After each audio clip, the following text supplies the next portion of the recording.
But Yeah. let's move along and let's talk about the 155-pound division. Now, what I have up here is the the rankings right now, and I don't know if Khabib is going to relinquish the title. But here's the thing. Let's talk about that for a second.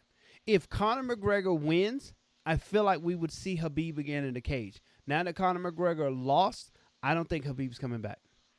Well, Habib was talking shit. He is. He Well, is. Habib was talking shit. I have never seen a guy at his level do the things he does and just hit with so many little jabs Yeah. to people. It's crazy how many little jabs he sent out, especially when Conor lost. He still has bad blood from his last fight and all that trash talk that Conor McGregor To did. the point, But yeah. He's like, I'm never going to fight this guy again. And I believe if he would have exactly, won, that would have been what he would have exactly, came back and done. exactly. But look, here's the thing though. In the post-fight interview with Dana White, he said he had a phone call with Habib, and in the phone call, he said to Dana White, he was like, "Hey man, really? Do you really think these individuals in the 155 division are at my level?" And that's just a paraphrase. Habib thinks he's on a totally different level than the individuals in the 155 division. And I have to agree with him. Seriously. After seeing him put in work, not only on Conor McGregor, but also on Justin Gaethje, when he just went to his ass and gave him the okie doke, the business, and then a two-piece and a soda, I got to say, not Justin Gaethje, but Habib is on a different level. And I don't think any of these individuals in the 155 pound division wants to see this dude. I'm serious. I'm serious. Don't if you keep calling out the great gonna come in and he gonna put the work on you. Now, He is 29-0 for a reason. with all that being said, he also said he retired. So let's take him out of the picture. Now, Yeah, let's do who do it. we have as the new king of the division? Dustin Poirier. We can all agree on that. Yeah, but here's the thing about Dustin Poirier, man. You don't look at him like a Habib, man. You look at Dustin Poirier and you say, "Hey, man, Justin Gaethje can beat him." Justin And then you Gaethje. say, No, Justin. He beat Justin Gaethje. I know he beat him, but you say I'm not saying who he beat. I'm saying you look at him and you say Justin Gaethje can beat him. You look at him and you say Conor McGregor already beat him, and if it wasn't for these leg kicks that Conor has not seen, does Conor adjust and do something different in that fight in order for him not to have a leg like that? Uh, Does he switch his style up? There's too many questions, man, when you put Dustin Poirier at the top, man. But you now have to because he beat Conor he McGregor. beat. But listen to this. This is his last fights. He beat Conor McGregor, who is up there at number 4. He beat Yeah. Dan Hooker. He lost to Habib. Okay, that's cool. Mm-hmm. He beat Mm-hmm. Max Mm-hmm. Holloway, the 145 champ, coming up to 155. He beat Mm-hmm. Eddie Alvarez, Justin Gaethje, Anthony Pettis, Jim Miller, and then they had that little hiccup to Michael Johnson back in 2016. But from past that, it is a murderous row, and he just continues to come out on top. If you look at all your other guys, we're always going to come back to like your Justin Gaethje. Justin Gaethje lost to Eddie Alvarez and Dustin Poirier back to back, and then he beat. But you also got to look at Justin Gaethje's fighting style during that time too. Was Justin Gaethje in the point where he is now, where it's just like, hey man, I'm gonna pick and choose my punches. I'm not just gonna come in there and slang and bang and throw punches uh, at the fences and see what happens. He's more of a You could say technical that fighter about now. Poirier. You can, Poirier's and with completely his switched it training, up. Yeah, and with his training, especially when the Conor McGregor fight, his training was geared to Conor and Conor alone, and that's why he put Conor in a position where he couldn't move that leg, and then he capitalized on it and gave him the two-piece, the soda, the I, drink, gave him a honey bun, and told him night night and go I sleep. have a question. I have a question. So think about it like this: you got Habib Nurmagomedov. He beat Dustin Poirier. Okay, and so Dustin Yeah. Poirier coming down from American Top Team. So American Top Team put a game plan together, and they went against Conor McGregor at 145, and they lost. But they had that footage to look at, and they had a lot of time to put things together, and they put it together. They fixed some things, and they came back and they won. Can they do that against Habib with Dustin No, I think Poirier? Here's the thing though about Habib, man. Habib in his last fight against Justin Gaethje showed people things that we haven't seen him do. Right, but I'm saying, but now that information is out there, can American I Top Team know. has Habib fought 155ers champions from American Top Team? I don't know if there's anyone else that Habib may have fought as a 155 that is against the team American Top Team that they also have. He has had a chance for them to fix it. I don't know if that's the thing. Man, I'm telling you though, Habib showed No. submissions that we've seen before. Habib showed a stand-up game against Conor McGregor where he rocked him that we haven't seen before. Well, yes. Habib has things or tricks in his bag that we haven't seen.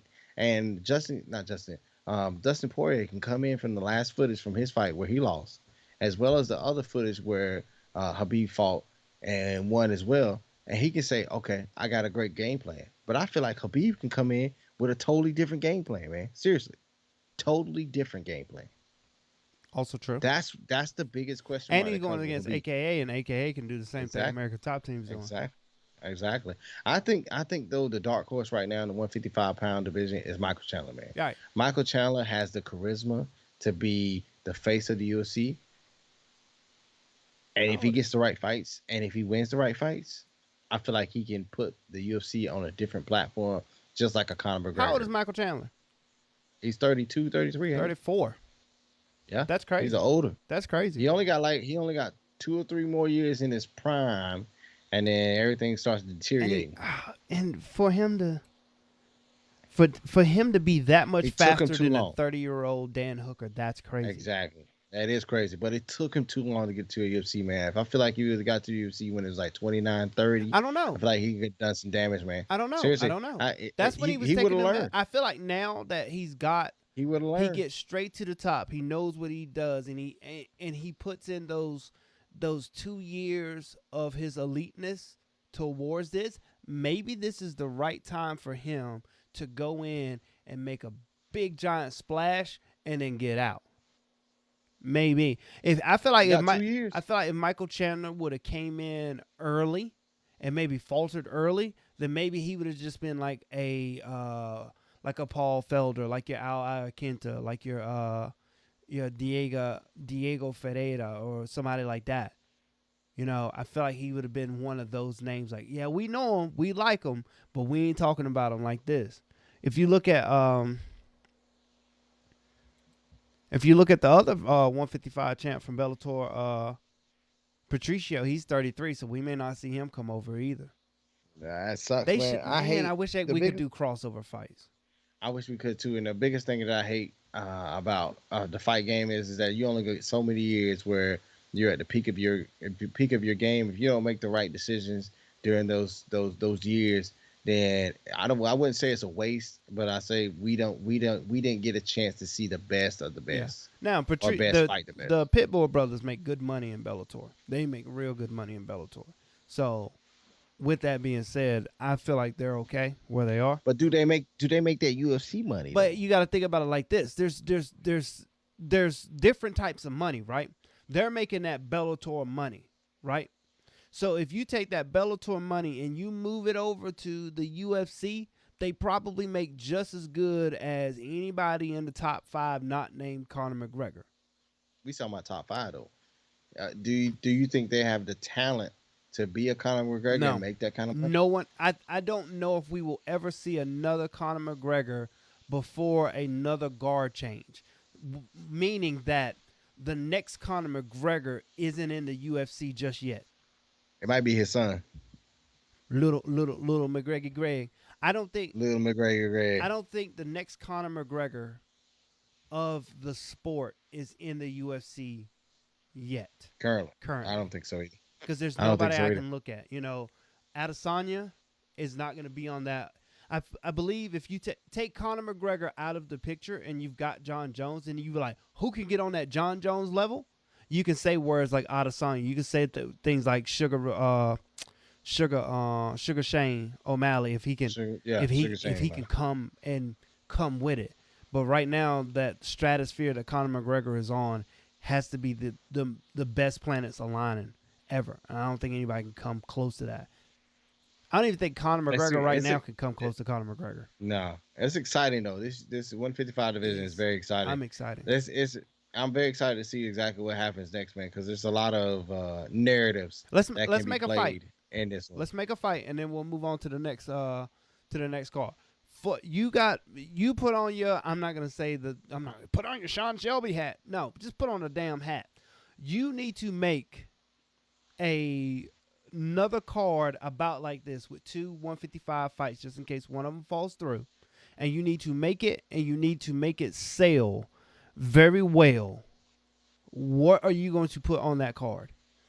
The title fight is going to be. I'm putting that Justin Gaethje, Dustin Poirier, main event, and then for the co-main event, I'm putting that McGregor, Michael Chandler. What I'm going to do is I'm going to put Dustin Poirier versus Michael Chandler for the belt, right? And then I'm going to put Conor McGregor versus Tony Ferguson as the co-main event. You trying to get Tony? You trying to get Tony messed up again? But I see what you're saying. I'm doing it with the understanding of this. I'm sorry, Charles Oliveira. If that fight is, I think Justin Gaethje and Charles Oliveira, I think maybe might fight. But I'm doing it with the understanding that whoever wins that fight is going to fight Justin Gaethje for that next belt.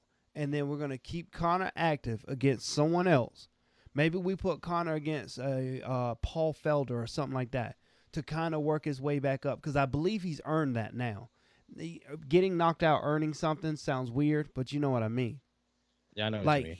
Like they can't just like, well, Conor, if he comes back, he's got to have a #1 fight. I feel like we can start to work Conor back up, and we can get a lot of magic built out of it. So if that's the case, why not just do it? Why not match him up with a Paul Felder? Get Paul Felder paid. Match him up with that rematch with Rafael dos Anjos, the fight that never got made. Drew. There it is. What about the damn